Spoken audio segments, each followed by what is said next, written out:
ഈ വിഷയത്തിൽ തെറ്റിദ്ധാരണകളാണ് ഉണ്ടായത്. ആ തെറ്റിദ്ധാരണകൾ ഇപ്പം പറഞ്ഞ് സംസാരിച്ച് തീർത്ത് ഇവർക്ക് നന്മയുള്ള മലയാളികൾ നേരെ സന്തോഷിക്കുന്നുണ്ട്. കാരണം അർജുനെയും മനാഫിനെയും സ്നേഹിച്ചവർ കാത്തിരുന്ന വാർത്തയാണെന്ന് കേട്ടത്.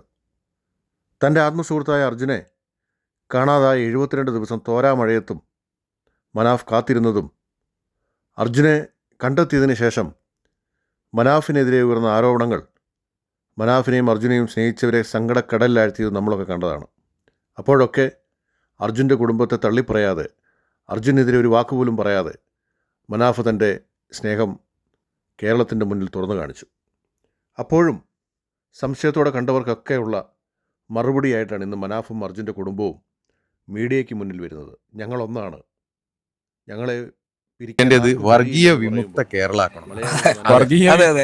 നമ്മളിപ്പോ അതിന്റെ ആൾക്കാരെ നമ്മളൊക്കെ